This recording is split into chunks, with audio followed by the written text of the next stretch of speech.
Alors la cassette qui tue.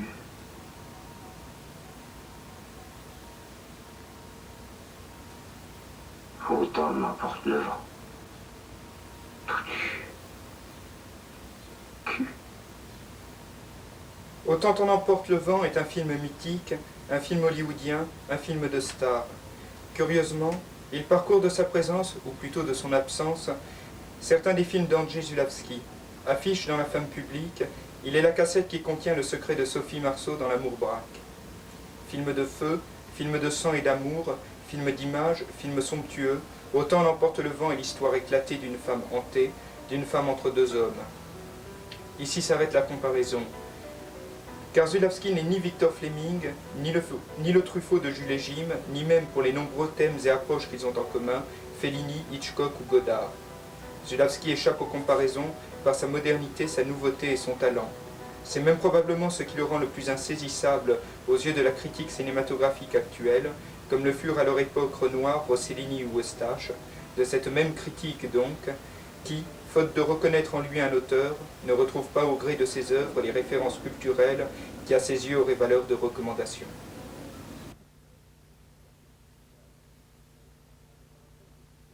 Un metteur en scène ne dit jamais, Oui. jamais, jamais, jamais rien de vrai, à personne. Jamais. Première leçon de mise en scène, mentir. Hein? Et première leçon de mise en scène, alinéa, mentir à tout le monde sauf à soi-même.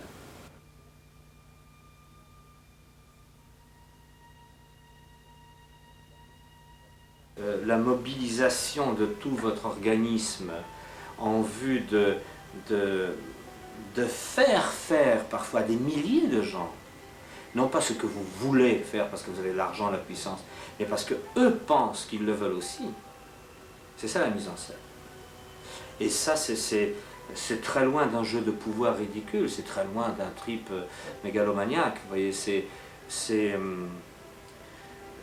comme ça va, comme encore une fois, tout ça est une question de but, comme ça va dans le but d'une narration, dans le but d'une histoire que vous contez, dans le but d'un monde que vous créez, c'est comme si nous prenions tous soudain une autre biographie. Tous ceux qui participent, vous voyez? Alors ma vie, j'en ai pas une, j'en ai autant que de films faits et de films pas faits finalement, parce que l'ambition était la même. Vous dites c'est parce que eux aussi veulent le faire, c'est-à-dire que vos volontés se rejoignent. Eux, je suppose que c'est l'équipe, c'est les acteurs, c'est le producteur, c'est le scénariste, enfin, c'est tous les gens qui participent. Le producteur rarement, hein, mais enfin... Rarement. Ouais. Et puis c'est aussi le spectateur quand même. Le spectateur, c'est moi, excusez-moi, quelle est la différence? Qu'est-ce que c'est que le spectateur? Dites-moi, parce qu'on en a fait une catégorie. Je vais vous poser quelques questions simples. Vous allez là, on est place Clichy pratiquement, allez dans le cinéma. Et dites-moi quelle est la composante politique des gens qui sont là. Vous avez autant de gens du Front National que du Parti communiste. Ça veut dire quoi le spectateur? Arrêtons une seconde. Quel est ce mythe du spectateur? Qu'est-ce que c'est que cette idole? Alors que dans le cas le plus précis, le spectateur, c'est l'image la pire. Hein, puisque si vous réduisez tout au dénominateur commun, il est le plus médiocre immédiatement. Alors, se référer sans cesse à un spectateur, je trouve ça absolument aberrant. C'est un mouvement fasciste, ça, de l'esprit, je trouve.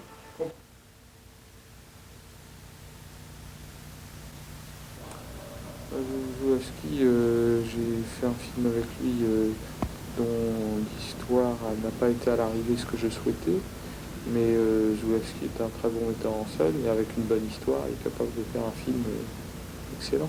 Comme il y a eu des problèmes, vous savez, ça n'est pas intéressant les problèmes. Ce qui est intéressant, c'est les choses concrètes du futur, le passé, ça n'intéresse pas. Tout ce qui est passé, c'est plus intéressant. Les films d'hier ne vous intéressent pas. Ce qui vous intéresse, c'est ce que vous allez faire demain. Je parle pour un producteur. Je sais qu'il faut Zulawski, que s'il a un bon sujet, il est capable de faire un film exceptionnel. Vous croyez au bon sujet? Oui, uniquement. Donc tout dépend du sujet pour moi. Si on me raconte une bonne histoire et que je sais que le metteur en scène qui me la raconte est un bon metteur en scène, je suis sûr de faire un bon film. Tandis que si on me raconte une histoire moyenne et que le metteur en scène est un bon metteur en scène, je sais maintenant qu'on fait une merde. Qu'est-ce que c'est qu'un bon metteur en scène? Un bon metteur en scène, c'est quelqu'un qui a déjà fait des bons films. Hein? Oui. Est-ce qu'un producteur, et vous en particulier, peut se définir comme étant un homme uniquement d'argent dans le cinéma? Pas du tout. L'argent est une chose, mais il y a tout le reste, puisque vous dirigez tout. Vous pouvez pas parler que d'argent, ça c'est complètement débile. Moi, les vidéoclips, c'est de l'art, hein.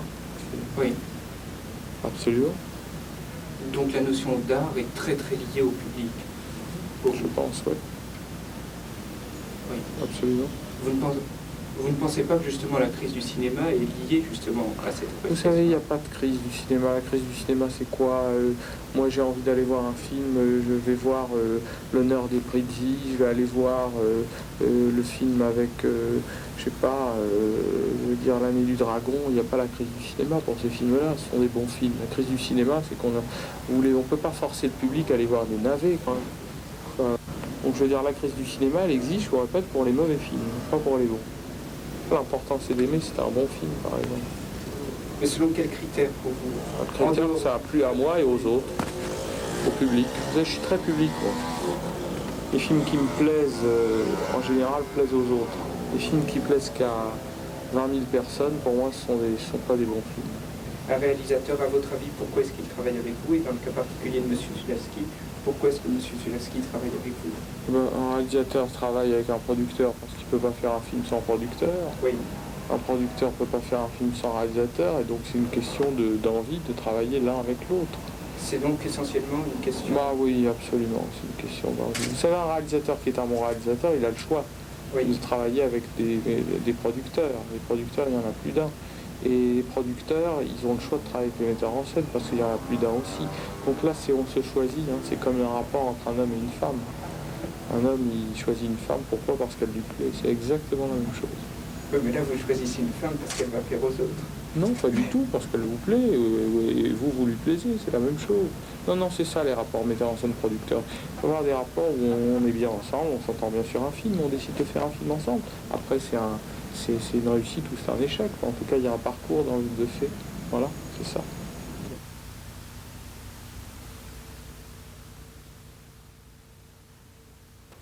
Pourquoi est-ce que vous tournez avec lui? Qu'est-ce qui vous attire? Alors maintenant, vous... Est-ce qu'il y a plusieurs producteurs? Oui, oui. Voilà.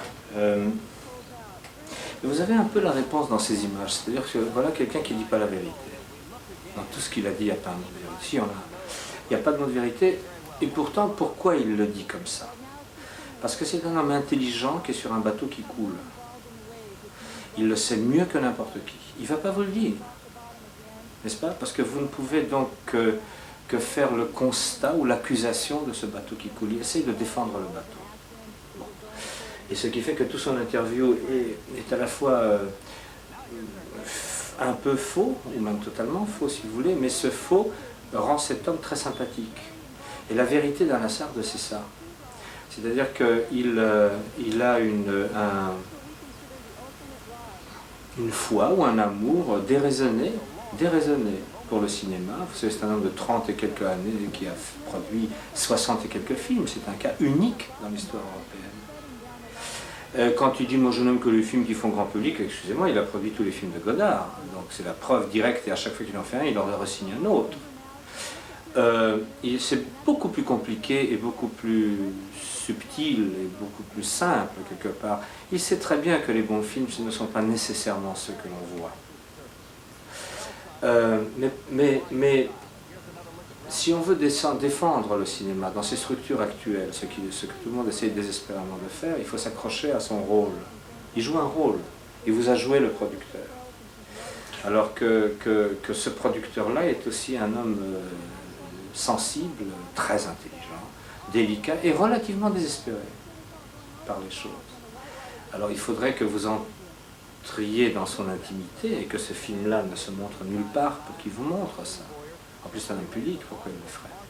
Moi j'ai beaucoup d'amitié pour lui et une grande envie de recommencer avec lui parce que je pense que je lui dois quelque chose puisque je l'ai en quelque sorte trompé.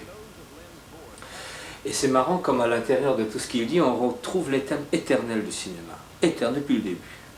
La lutte entre le fric et l'ambition artistique, le rôle du producteur et qu'est-ce que c'est qu'un metteur en scène. Vous savez, il brasse tout ça, il ne vous donne aucune réponse. Mais l'essentiel est vraiment là. Quand il a raison, je vous disais tout à l'heure qu'en un point, il a complètement raison. Il a strictement raison sur une chose. Un film intéressant est une histoire intéressante.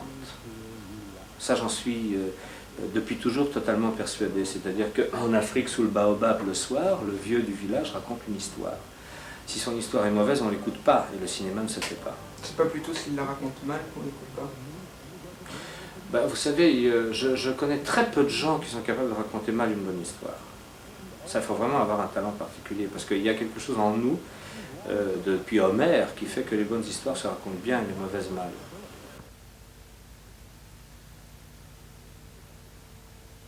Vous voyez, ce qui s'est passé dans L'Amour braque, je ne sais pas s'il en est conscient complètement, mais moi je suis très libre parce que on va faire un film ensemble, j'aime beaucoup Alain, et je vais d'ailleurs le faire exprès à des conditions financières très basses, puisque je lui dois un film dans lequel il a payé de l'argent, et je trouve que c'est le ABBA d'une élémentaire politesse dans la vie.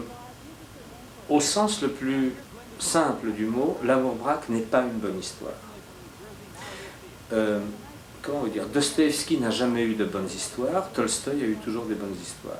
C'est un peu une division générale, ça. En d'autres termes, Faulkner n'a jamais eu de bonnes histoires, Hemingway a toujours eu de bonnes histoires. On peut tout diviser comme ça.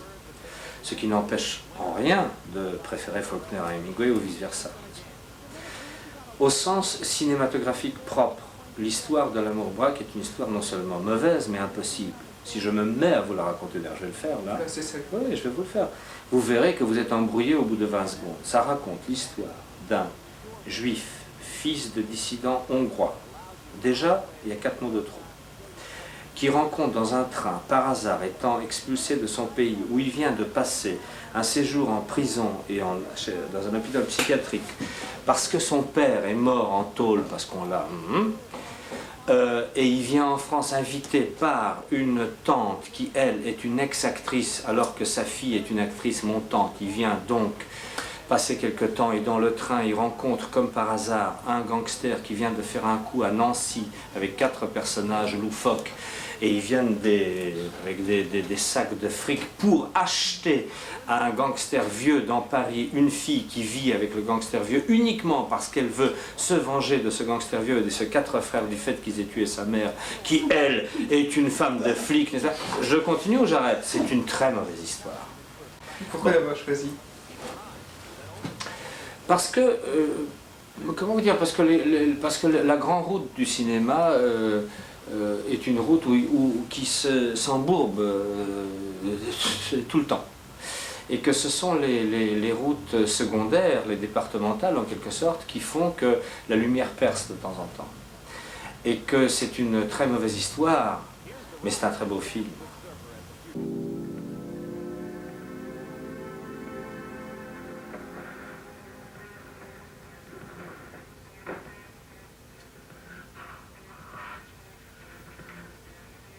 T'es qui, toi? Grand couteau, petit couteau? Pardon? Cousin, cousine? T'es allé où, ok? Dans un train. N'importe quoi. Moi? T'es innocent.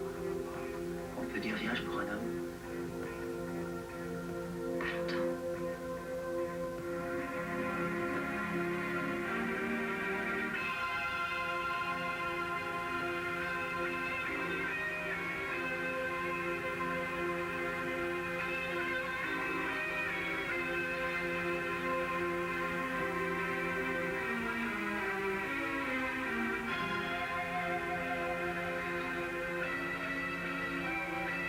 J'ai pas. Je saigne.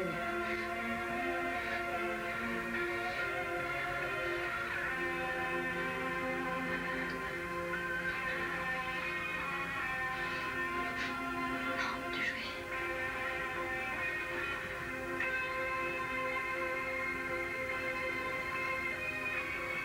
C'est moi qui saigne.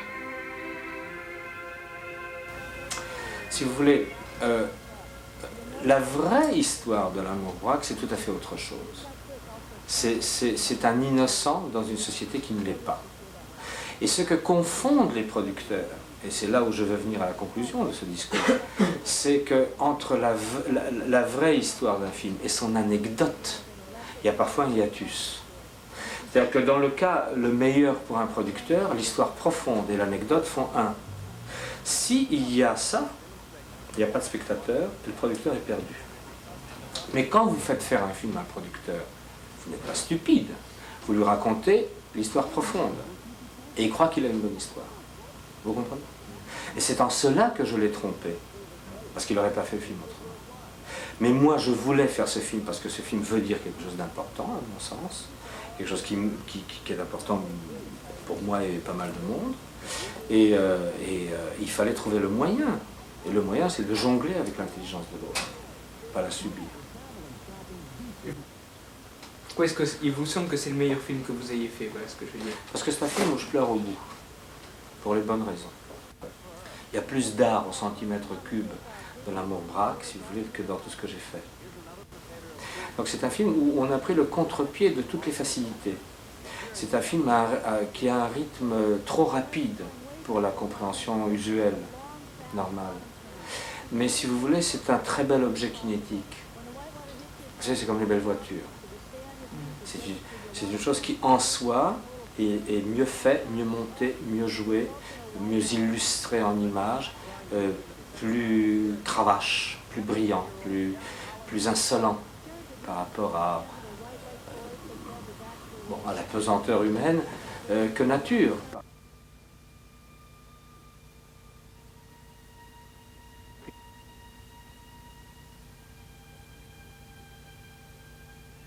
Les films de Zulawski sont des films qui étaient en avance sur leur époque.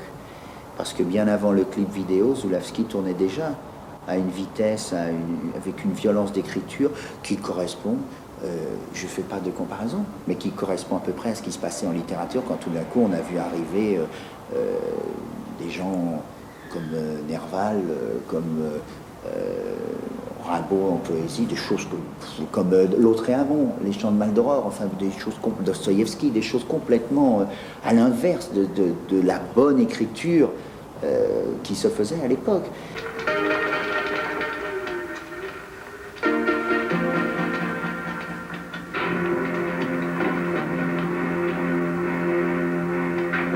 Allez-y, flambe!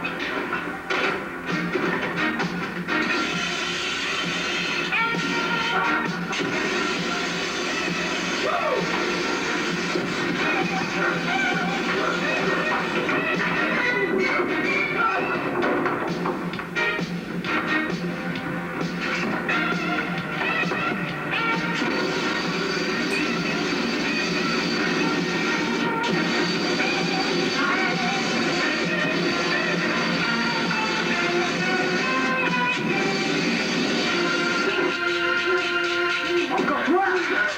Mon frère Léon, enfin Michael Carbona! C'est un gros avec une petite, un petit, je vois pas l'uniforme! C'est le directeur de la société des bâtiments, je suis en affaires avec lui, moi!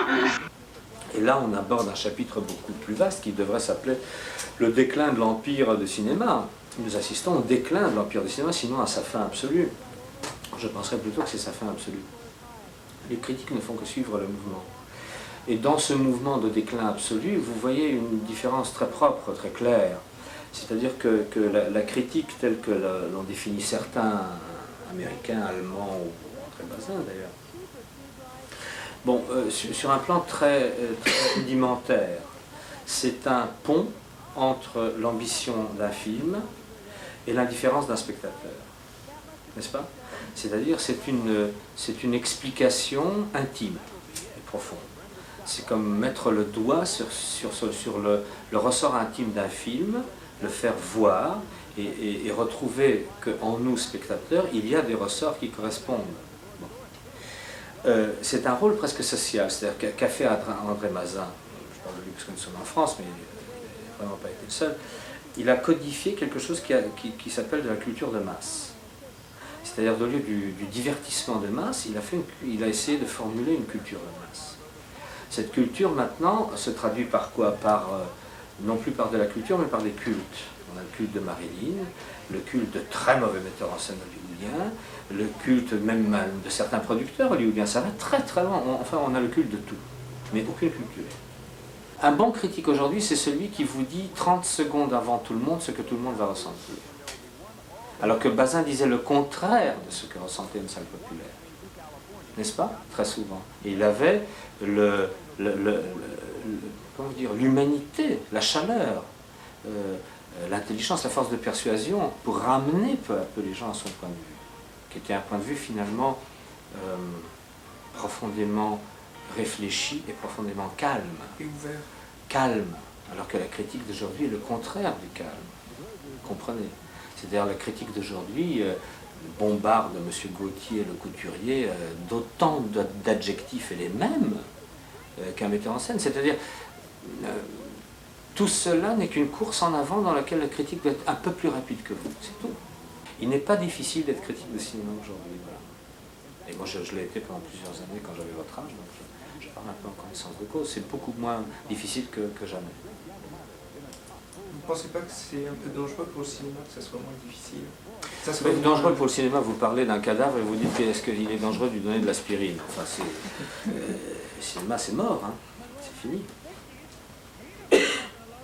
Mais vous continuez quand même à en faire. Bah certes, puisque je crois, moi je crois à je crois aux fantômes. J'aime les fantômes.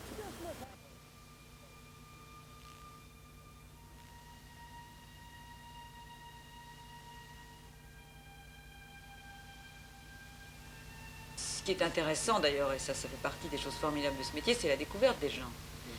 Alors Zulawski est entouré d'une réputation sulfureuse, d'un personnage qui, si vous voulez, reflète dans ses films d'une sorte de transe, de passion, de choses qui pourraient, si vous voulez, dans le travail, être quelque chose de terriblement...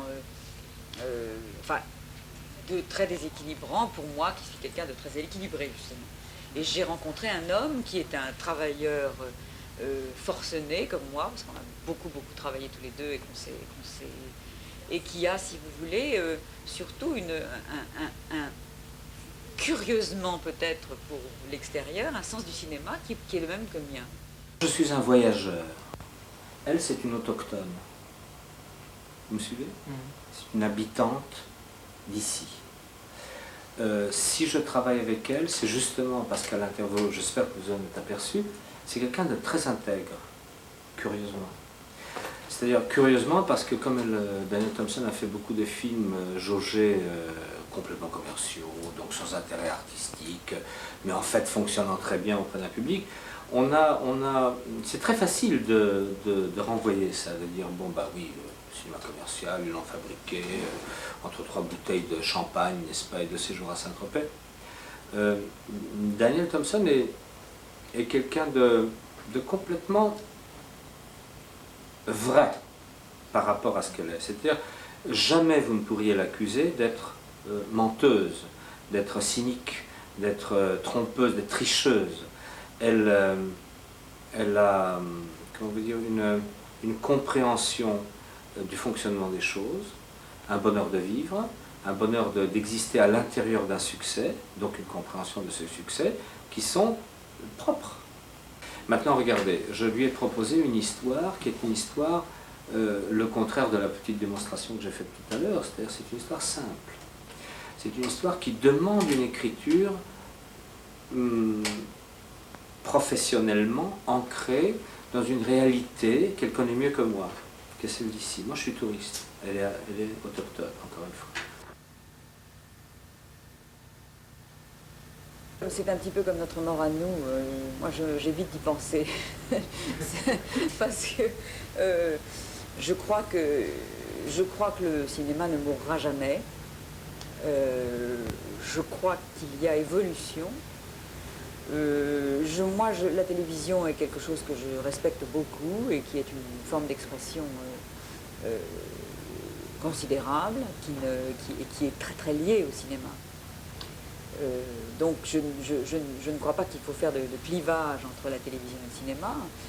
S'il s'agit, si vous voulez, de couper les films en morceaux pour les passer à la télévision et de se mettre à hurler d'horreur à cette idée, c'est une chose, mais moi je préfère ça que pas de cinéma du tout. Alors je préfère, et je crois que les gens qui aujourd'hui s'insurgent contre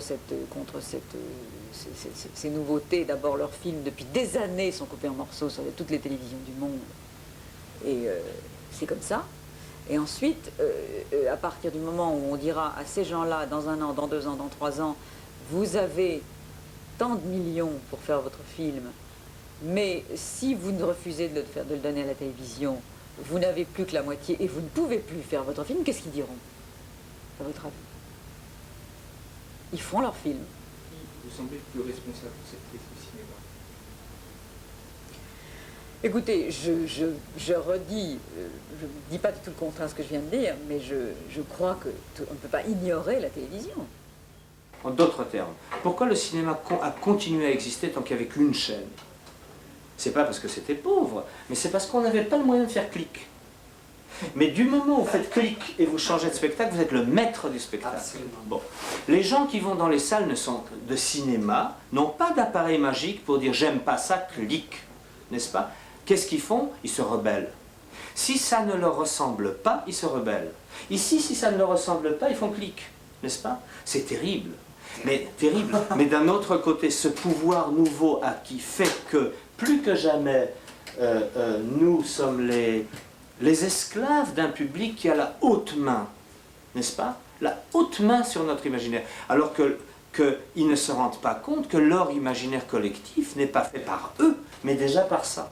Si on se complaît dans une sorte de refus du public, et qu'on décide par exemple qu'on ne veut pas raconter une histoire, que c'est pas votre truc, que c'est un cinéma qui est complètement intériorisé ou intellectuel, etc. Alors à ce moment-là, on a beaucoup de difficultés dans ce métier et on risque en plus de faire tout sombrer avec soi.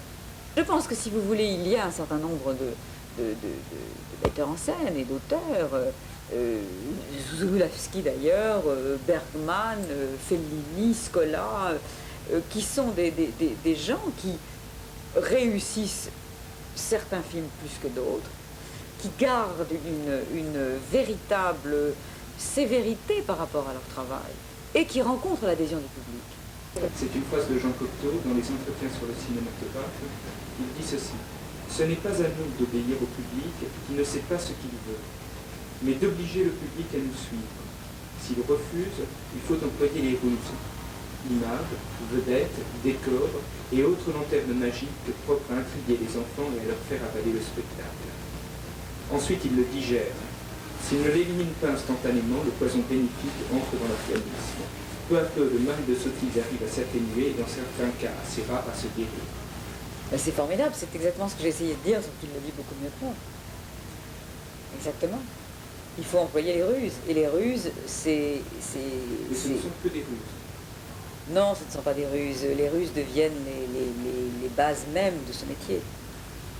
Ce qu'il appelle les ruses, avec beaucoup d'humour, c'est justement ça qui fait que tout à coup on devient quelqu'un qui peut, qui sait. On me dit très souvent, mais vous avez fait beaucoup de films qui ont du succès, c'est quoi la recette? J'aimerais bien la connaître, la recette. Je ne sais pas du tout ce que c'est la recette. Je sais simplement que si on refuse d'employer les ruses, on est foutu. Quel est votre combat propre pour tout faire continuer le cinéma? Raconter des histoires qui passionnent les gens. Le film que j'essaie de faire va vers une mort et une résurrection de l'héroïne principale. Ceci est possible dans deux modes de récit, à mon sens. Le premier, c'est le mode fantasque. Le mode où nous entrons dès la première image dans un tel climat d'irréalité, d'exaltation, des éléphants verts couverts de petites tasses roses apparaîtraient qu'on ne serait pas surpris. Pourquoi quelqu'un ne renaîtrait-il pas? Le deuxième, c'est un tout petit peu, je ne dis pas Ordette de Dreyer, avec sa sévérité terriblement dure à accepter déjà dans un système catholique, alors qu'on me présente un système protestant. Moi j'ai déjà du mal là. Mais quand même reflétant une simplicité et une délicatesse psychologique des choses. Vous me suivez? Donc je n'avais pas besoin, en quelque sorte, je ne pouvais pas avoir affaire à un co-auteur, puisque j'ai aucune ambition d'écrire en français, je ne sais pas le faire, à un auteur qui s'emballe. J'avais besoin d'un auteur qui a le sens des réalités, tout aussi ambiguës qu'elles soient, parce qu'elle aussi, elle défend quelque chose, comme Alain Sartre. Mais la chose qu'ils défendent est parfaitement respectable, honorable. Vous comprenez? Oui. C'est là le petit point difficile à franchir. Par conséquent, elle n'a fait aucun compromis en travaillant avec moi, mais je n'ai fait aucun compromis en travaillant avec elle.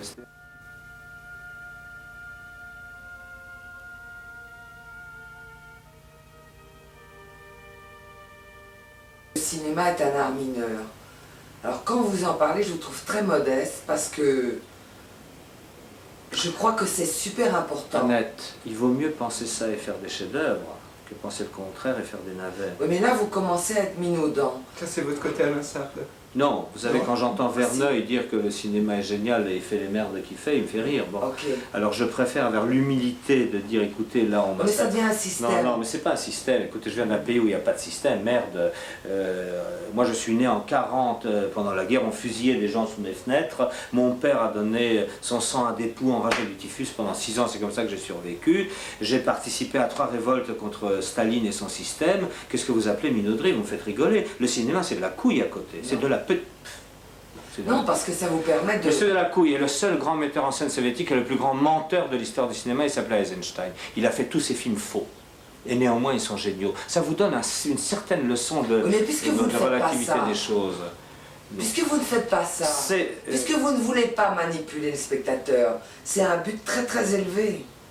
Mais Et ne le sous-estimez pas parce non, que mais je vous sciez la sous-estime branche. rien. Vous mélangez les choses. Le but, Non. mais vous mélangez les choses. Le plus beau récit de Solzhenitsyn, qui s'appelle Une journée d'Ivan Denisovitch, c'est l'histoire d'un mec qui a été foutu dans un camp de concentration en Sibérie, on ne sait pas trop pourquoi, pour rien, bon, et qui travaille en tant que maçon, et dont la seule ambition, au milieu de ce camp ridicule, grotesque, où les gens crèvent de faim et meurent de tout, c'est de bien construire le mur qu'on lui a fait construire, pour lui. Bon, alors l'art de construire... Oui, mais Laissez-moi finir. L'art de construire cette maison au milieu de ce camp est peut-être tout à fait mineur. Son ambition est majeure. Et vous confondez les deux choses. L'art aujourd'hui du cinéma peut être mineur, l'ambition est la même. La mienne. Bon, et moi je ne suis pas mineur. C'est tout.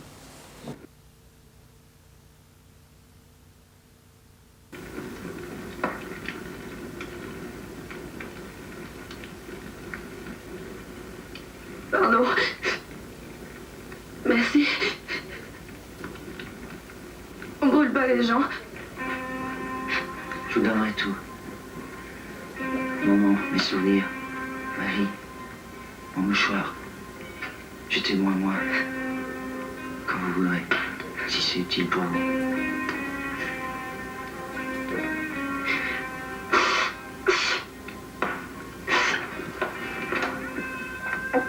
Idiot.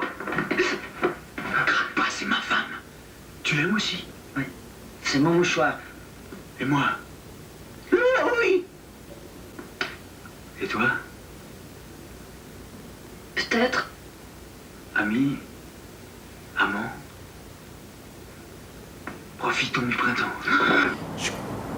Je crois que Zulawski est vraiment un poète et que avoir la chance, vraiment la chance de travailler avec un cinéaste qui en plus d'être un technicien vraiment incomparable, personne ne peut nier ça, d'avoir en plus la chance que ce technicien soit en plus un poète, c'est-à-dire se sert des acteurs pour les ciseler, pour les mettre dans un écrin, à tel point qu'on ne voit même plus l'interprétation et qu'on a l'impression que l'acteur est vraiment ce qu'il est dans le film. C'est une chance que je souhaite à tous les comédiens. Moi, je ne sais pas faire le film que je fais, c'est pourquoi je l'ai fait, c'est tout. Alors qu'il se ressemble, ça veut dire que je suis intègre, c'est tout. Quelqu'un a dit tout connement que vous êtes responsable de votre visage. Ben vous l'êtes, n'est-ce pas? Vous serez beau ou laid selon votre vouloir. Vraiment. Bon, mais encore faut-il le placer, ce vouloir, quelque part. Bon. Si vous vivez d'une manière intègre avec vous-même, tout va ensemble. C'est-à-dire, si vous ne considérez pas que le cinéma, c'est ce lieu privilégié où je vais faire carrière, ce lieu extraordinaire où je vais tromper tout le monde, encore que le metteur en scène est quelqu'un qui ment absolument à tout le monde, tout le temps, sauf à l'essentiel. Et si vous ne savez pas où est l'essentiel, vous n'êtes pas un metteur en scène. Par conséquent, vous me dites comment je fais des images. Je ne peux pas vous répondre. Je l'ai fait aussi naturellement que je suis assis ici. Il n'y a aucune forme ni sorte de calcul.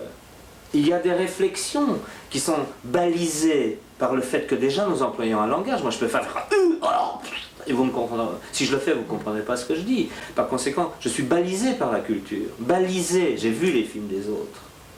J'ai fait l'IDEC un jour, j'avais 19 ans. Bon, j'aime le cinéma profondément quand il est très bon, n'est-ce pas? J'ai lu, j'ai fait philosophie et Sciences Po, j'ai écrit des livres, mon père est écrivain, ça me balise d'une certaine manière, à moi d'accepter, de comprendre, de prendre ce qu'il faut, n'est-ce pas?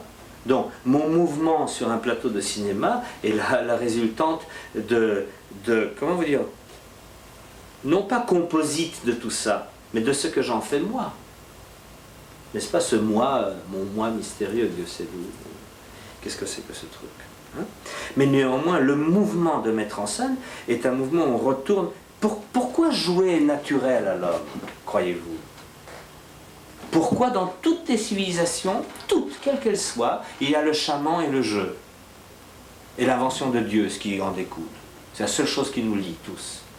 N'est-ce pas? C'est un mouvement des plus viscéraux, des plus naturels. Le mouvement de mise en scène, s'il n'est pas comme ça, il est complètement absurde. Ça...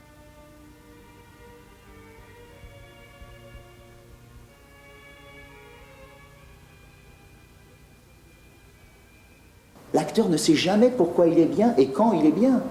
Et c'est le metteur en scène qui, dans un jeu d'approche pendant les 2 ou 3 mois de lecture du scénario, de travail, de répétition, de rencontre, vole chez le comédien des habitudes de vie, des habitudes de jeu, une certaine façon de bouger, une certaine façon de parler. Il commence à tourner comme un dompteur avec ses lions autour de sa proie. Et puis pendant le tournage du film, il place sa caméra là où il a décidé de la placer pour que cet acteur soit escroqué, pour qu'il puisse pêcher dans cet acteur les instants d'âme, les instants de jeu qui peuvent correspondre à ce qu'il veut. Mais les acteurs qui pensent une seule seconde que c'est eux qui font le film, les acteurs qui pensent une seule seconde que parce qu'ils improvisent ou parce qu'ils se défoncent ou etc., ils écrivent le film, c'est totalement faux. Oui, les acteurs sont interchangeables, c'est évident, c'est absolument évident.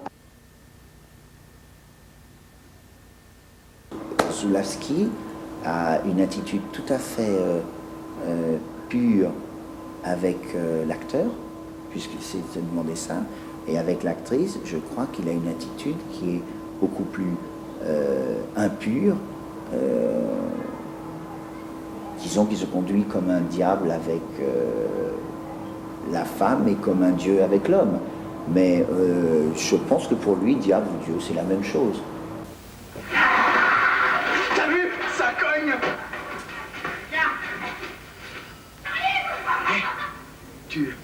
Tu me trouves présentable? L'arrêt, les ongles et les pieds?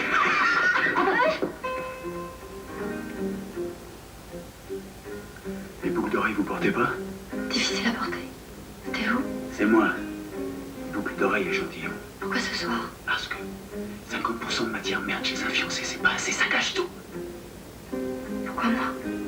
Parce que ce soir, c'est l'affaire.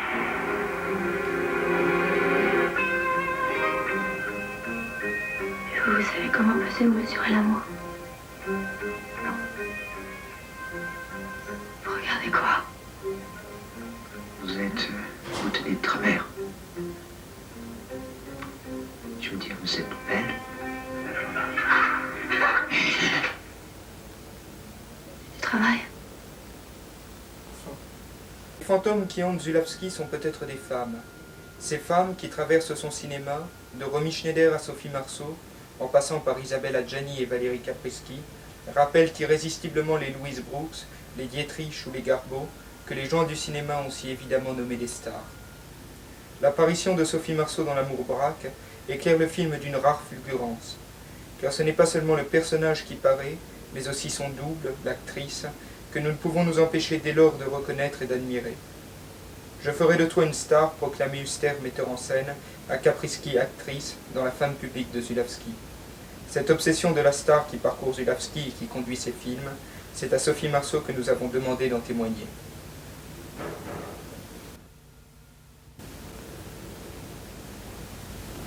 Comment pensez-vous qu'on puisse faire une telle réputation à Zulawski, de grands méchants loups, comme vous disiez? Parce qu'on n'a pas toujours dit ça. Non, non, moi je suis pas d'accord. Moi j'ai lu des interviews dans les journaux avant même de faire L'amour braque. C'est pour ça que j'étais comme ça quand je l'ai vu. Je me suis dit, mon Dieu, il va me battre. Parce que j'avais lu que les actrices se plaignaient en disant bon, c'est vrai que c'est formidable de tourner avec Zulawski, parce qu'elles voient le résultat et elles voient qu'elles sont formidables à l'écran, donc elles ne peuvent pas dire le contraire. Mais il y avait toujours une espèce de petite plainte en disant oui, c'est très dur, il est très violent, il est très... je me suis sentie violée, il a fallu que je me repose. Puis vous savez, dans le cinéma, il y a toujours des histoires qui circulent après en disant la pauvre a été ressortie de ce film complètement folle et complètement... D'ailleurs, je le crois volontiers, parce que si on se refuse à ça, si on refuse de jouer vraiment la vérité et d'être franc, vraiment du début jusqu'à la fin, ça vous détruit. Parce que vous ne pouvez pas résister, parce que ça vous casse tout le temps. Si vous faites le film en vous disant je vais le bluffer, et puis non, ça marche pas. Il faut vraiment être là, il faut vraiment être vrai. Quand on a tourné avec quelqu'un comme ça et quand on en parle de la façon dont vous en parlez, je suppose qu'on aurait tendance à vouloir rencontrer les gens aussi bien après. Oui, bah oui. aussi bien. Ah oui. Donc ouais, mais bon, après on apprend à être seul. C'est-à-dire que si jamais vous ne trouvez pas ça chez les autres, et ben, vous essayez de compenser ça par vous-même. Tu travailles. Les médias ont une importance gigantesque en ce qui concerne, enfin, pour informer les gens, pour les divertir. Et c'est eux qui sont responsables de l'éducation des gens en ce qui concerne l'information et le divertissement. C'est eux qui leur donnent des goûts, c'est eux qui les plient à aimer une certaine sorte de choses et pas une autre. Vous voyez ce que je veux dire?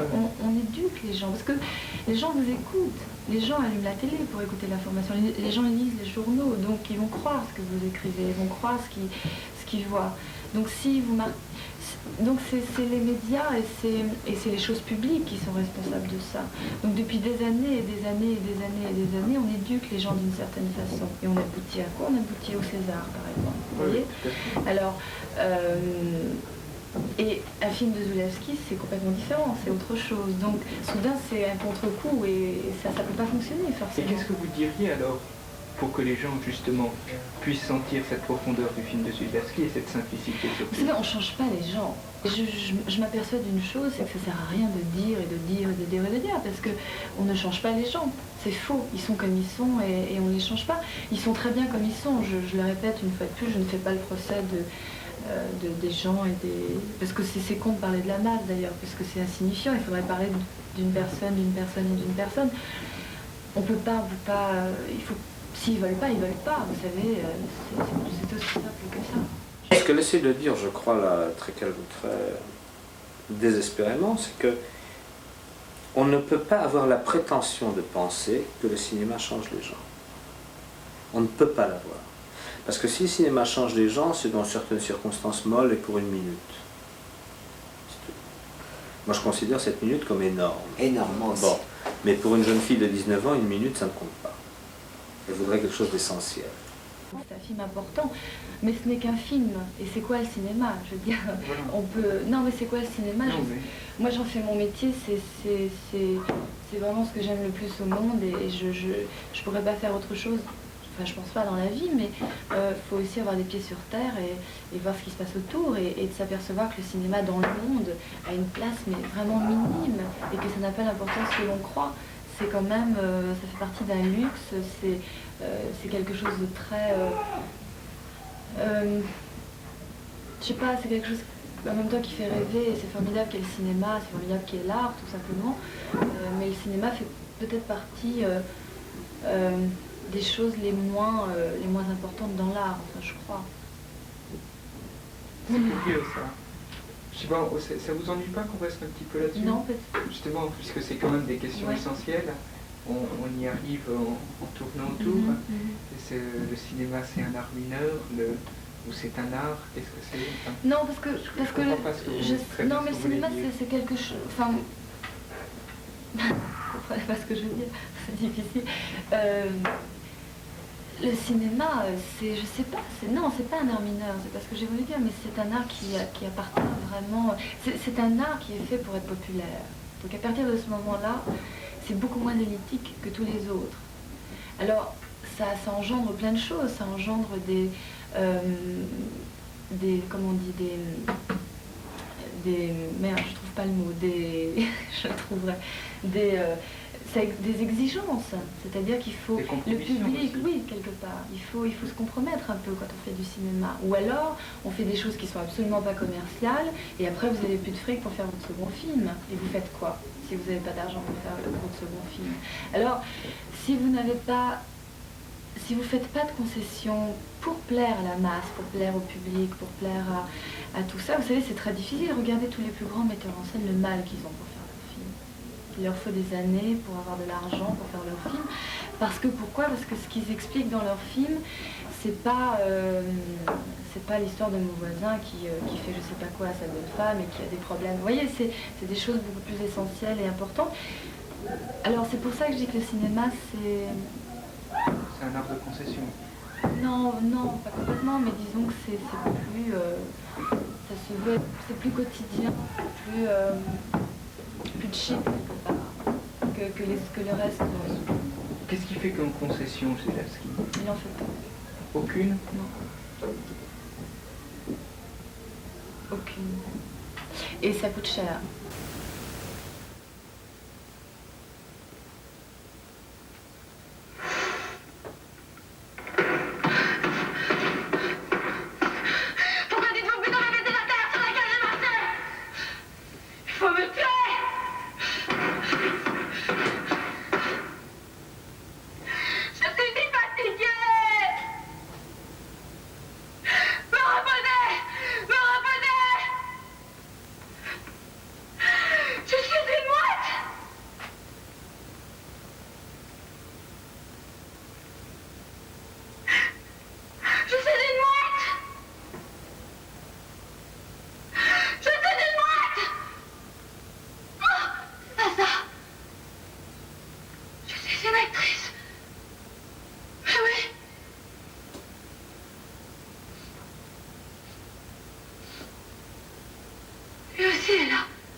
C'est ridicule.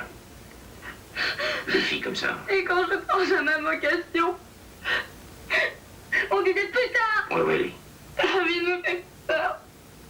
Les piquets de terre. De la montagne de vivant, l'intouchable, de ça qui ne m'a jamais touché, de ça qui brûle.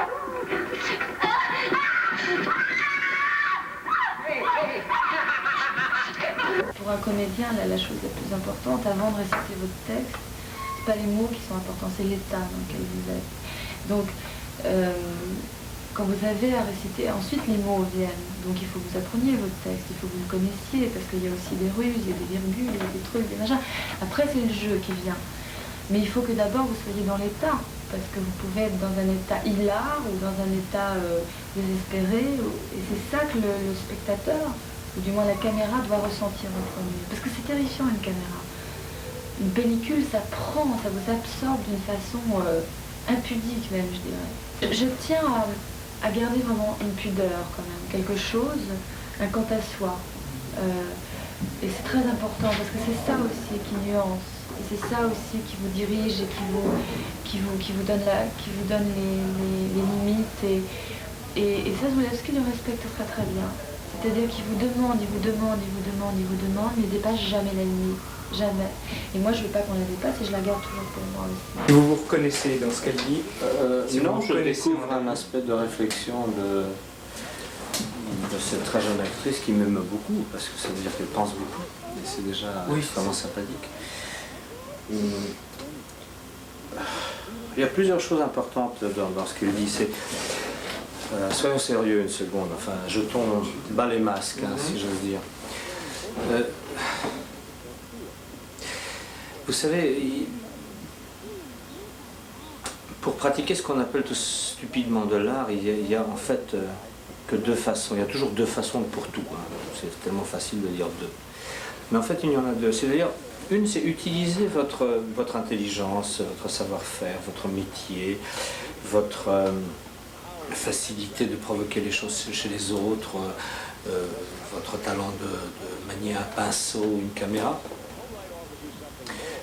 pour manipuler, en quelque sorte,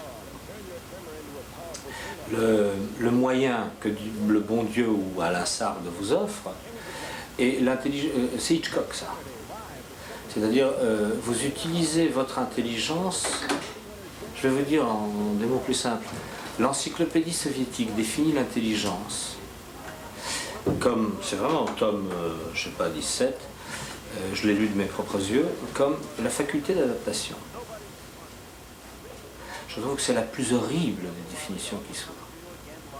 Alors Hitchcock, s'adaptant à l'industrie cinématographique, le public, Hollywood, la presse, machin, en tire le meilleur profit.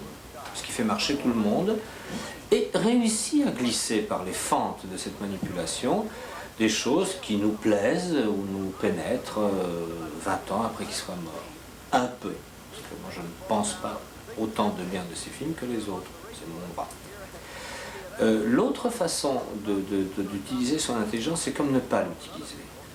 Et ça, c'est une fonction de l'intelligence que j'admire et qui m'émeut, qui me touche très profondément. Moi, j'appartiendrais plutôt à cette école, vous voyez. Pour revenir à Sophie Marceau, ce qu'elle dit en substance, et là où j'étais très touché qu'elle s'en soit aperçue, la mise en scène n'est donc pas simplement de la mise en scène, c'est la participation à un état, n'est-ce pas? Nous participons à un état qui est le but. Vous parlez de but, alors le but étant ça, voilà, nous allons vivre un moment privilégié qui est comme hors de l'existence. Maintenant, si nous sommes manipulateurs, nous disons, mais nous sommes arrivés à ce monde, cette existence, ce truc peut-être, parce que moi j'ai fait quelques études dans ma vie, j'ai écrit des bouquins, j'ai fait des films, je ressemble peut-être pas à Dupont-Durand en vérité, n'est-ce pas? Mais moi je pense le contraire, je pense que je ressemble à Dupont-Durand, j'ai un nez au milieu de la figure, j'ai des enfants, je vis d'amour et de haine, et comme tout le monde. Par conséquent, que mon cerveau ait été un peu plus activé par les circonstances que quelqu'un qui fait une routine quotidienne et qui place son intelligence ailleurs, bon, c'est un cas de figure. Mais néanmoins, je pense que je ressemble. Et je pense que non seulement je ressemble, je pense que je suis pareil.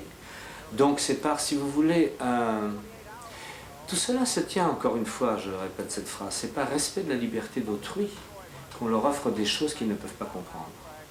Et ça, c'est terrible.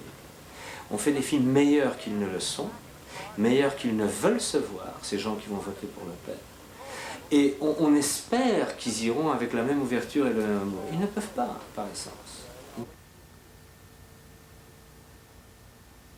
Voyez-vous, c'est presque une chose qu'on n'ose pas dire dans un interview, parce que là, étant déjà privilégiés, puisque nous en faisons des films, gagnant peut-être plus d'argent que les autres, étant libres là où les autres sont coincés par la société dans des emplois ennuyeux, débilitants, subalternes. Bon, c'est très difficile de parler, mais je n'ai pas très envie normalement. Mais regardez, le grand dilemme est le suivant. Est-ce qu'on vit pour faire des films, ou est-ce qu'on fait des films pour vivre? N'est-ce pas? Alors, je vous réponds très calmement, je fais les films du mieux que je peux et du plus fort que je peux, parce que j'ai un respect démesuré de ceux qui vont le voir.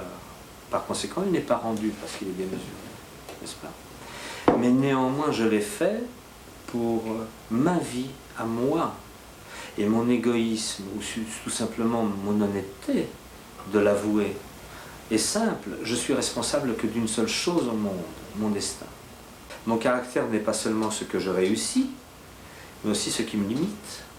La beauté du cinéma, c'est pas simplement ses grandes réussites, c'est aussi parce que c'est une caméra, ce qu'on disait tout à l'heure, peut-être que la beauté est dans la limitation de la chose aussi. Est-ce que Michel-Ange était vraiment un grand sculpteur ?